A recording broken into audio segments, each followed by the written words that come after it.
Here's another show trial in addition to the impeachment hearings. This was the trial of Roger Stone, or to be more apt, the show trial of Roger Stone. We're going to talk about that in a minute. And the theme of today's program is American-style justice at home and away. And as we are beginning to see now, there's a new type of justice in the United States that resembles Stalinist show trials. Although this is so ridiculous and so obscene, what we witnessed this week, that even Uncle Joe would wince at what has been going on in Washington, D.C. And I dare say this is a sad low point in American history. I think many people will agree with me, well, the ones paying attention anyway.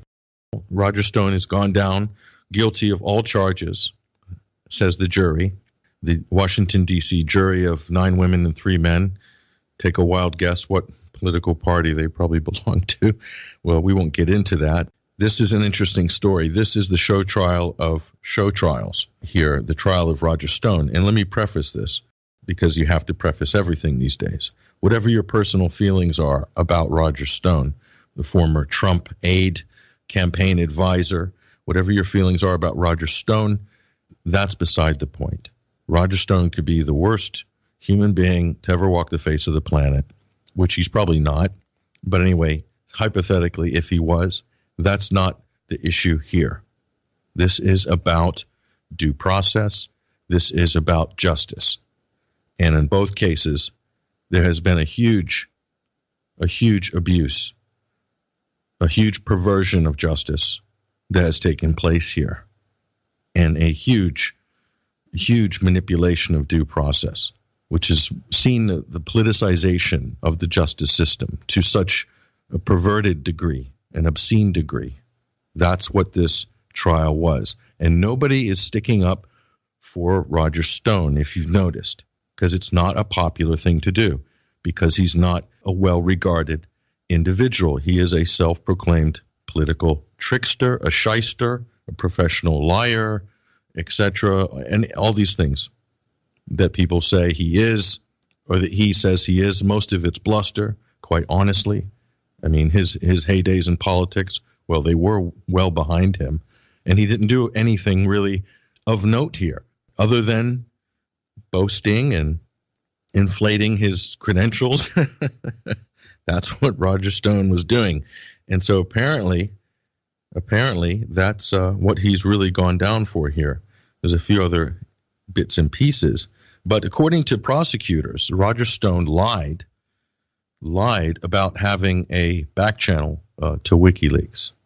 And when he first testified in front of the Intelligence Committee, they're saying he said that he didn't have a back channel. Okay.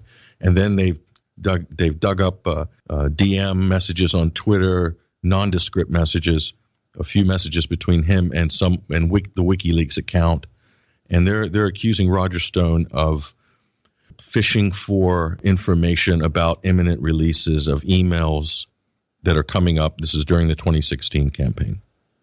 Okay, we'll get to that in a second.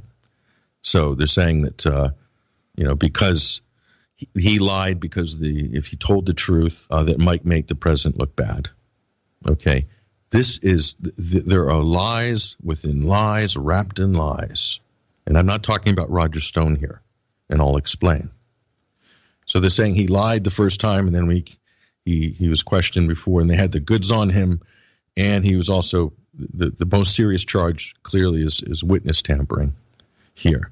And that's debatable as well, according to statements made by Randy Credico, who also testified in this. And there's a good interview that's quite revealing by Craig Murray, former British ambassador to Uzbekistan. He's published this interview. We've linked to it on the show page with Randy Credico.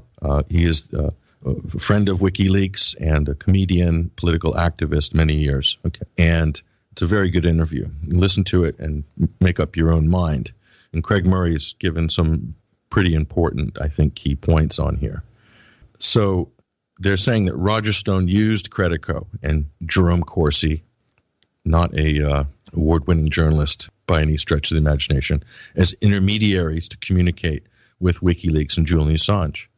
They're saying that somehow Stone was in contact with WikiLeaks. Okay, Let's just hit the brakes right here. Okay. Even if Roger Stone was in contact with WikiLeaks, even if there's no crime there, it's not worthy of any hearing or any investigation. Why? I'll explain to you why in a minute. So they're saying Stone was in contact with whoever. Okay. So the point was, what it's come down to in the end is Roger Stone was not in contact. He had no back channel to Julian Assange and WikiLeaks. The whole premise of this trial is fake. And this comes out of a 2-year Stalinist show trial called the Mueller probe. So this is a child of the Mueller probe, which set out to find Russian interference or Russian collusion between the Trump campaign and the Kremlin. And it found nothing after 3 years. It was a total flop. It was a donut.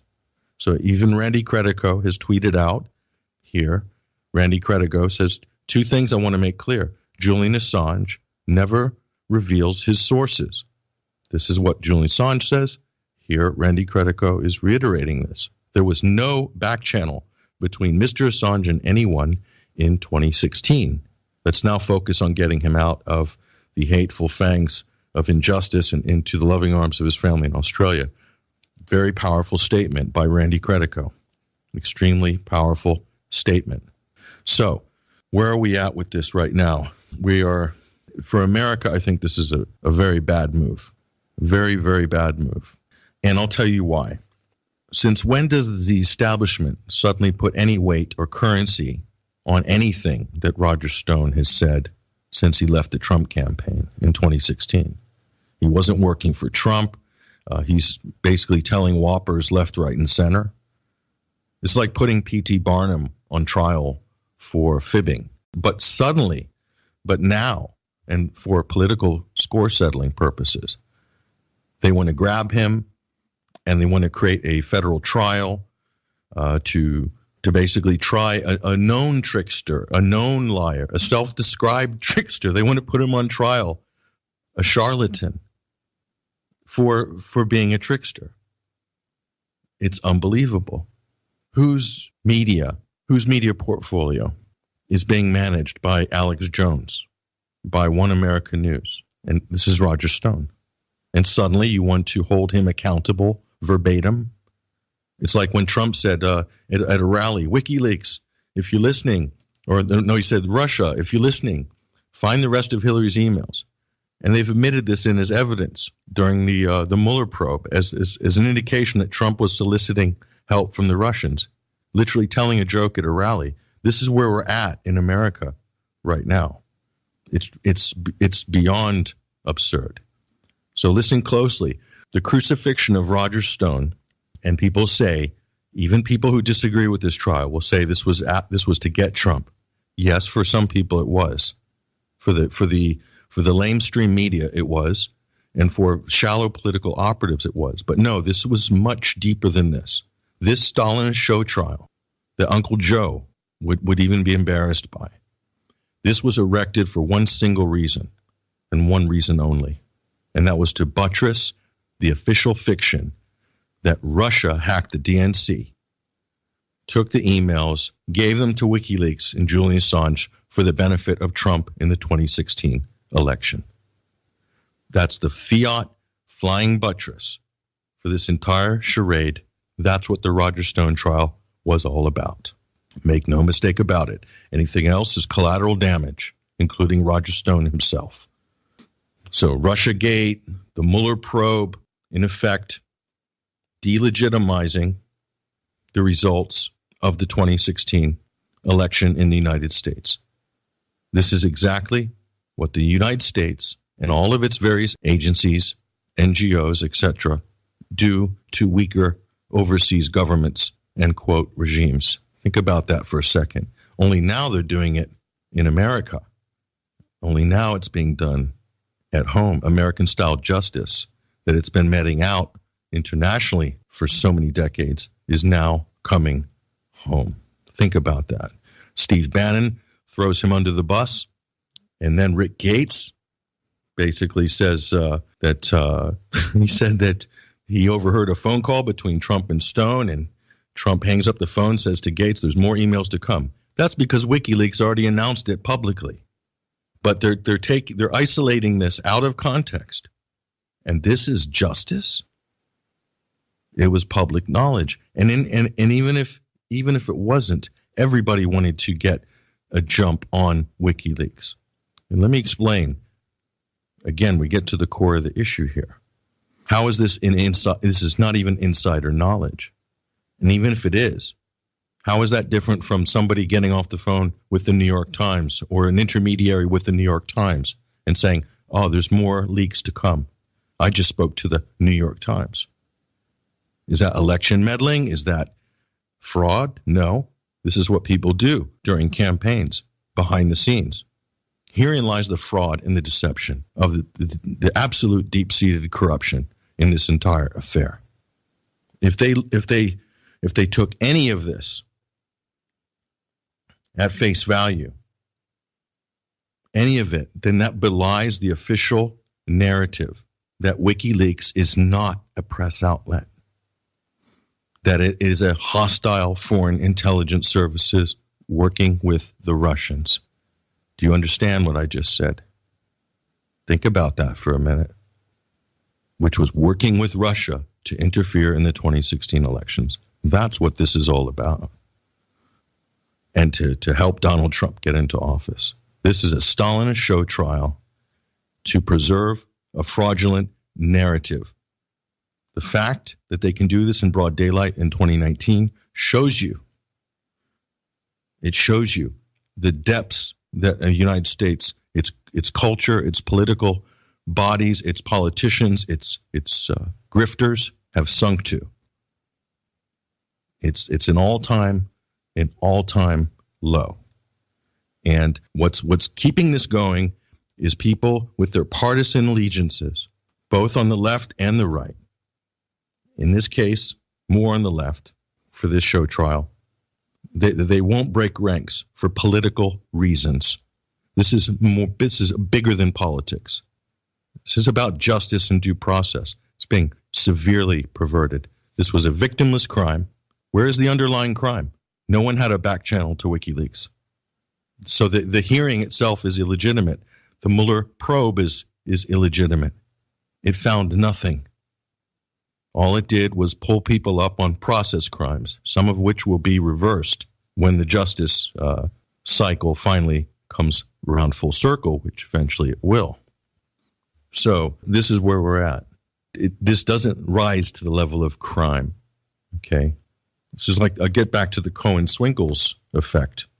He blame Putin is his archive on Cohen-Swinkles on Twitter. It's like, you lied about hearing voices, or I lied about, I had a back channel to a ghost. So what, you can pull somebody into Congress and put them on trial for lying about having a back channel to something that didn't exist? But this is about buttressing the Russia WikiLeaks narrative without any proof or any due process. It's all being done by fiat. So in Stalin's New America, any political associations are treated as criminal henceforth. So if you crack a joke, it's admitted as evidence. Solicitation of hacking, in the case of Trump at this rally, for instance. So, and Stone lied about exchanging this and that and the other. Yes, technically, you can say that. But the point is, why is this happening in the first place? Why are they going through this? If you did this to anybody, you could find and create lies about for just about anybody. For just about anybody. Was there any espionage involved? No. They were talking to and about a media outlet, which everybody wanted to get a jump on during that campaign. Every journalist, every political operative, every campaign hack. Did they enable the Kremlin in any way in election interference? Did WikiLeaks enable the Kremlin in any way? Enabled by the Kremlin to interfere, to collude, to meddle, to influence? No. None of that has been shown or proven. So there's nothing there. Zero. How incredibly stupid this is on its face. It's unbelievable. And this is one of the worst things. And even if you don't like Roger Stone or what he's about or Trump, if you look the other way on this huge miscarriage of justice and abuse of the legal system for political score settling and just deep institutional fraud at play here with the whole Russiagate hoax, okay, this is hugely damaging to the United States on a very deep level, that this is allowed to ride. And they won't challenge any of these core points, any of the media mavens on CNN, not even on Fox, because they need that narrative too, because they're half run by the deep state, just as CNN is, and MSNBC, and all the rest of them. We're going to take a short break. We're going to go live to Santiago, Chile, with our next guest, Andrei Vilcek. I'm your host, Patrick Henningsen. This is the Sunday Wire. Stick around. We'll be right back.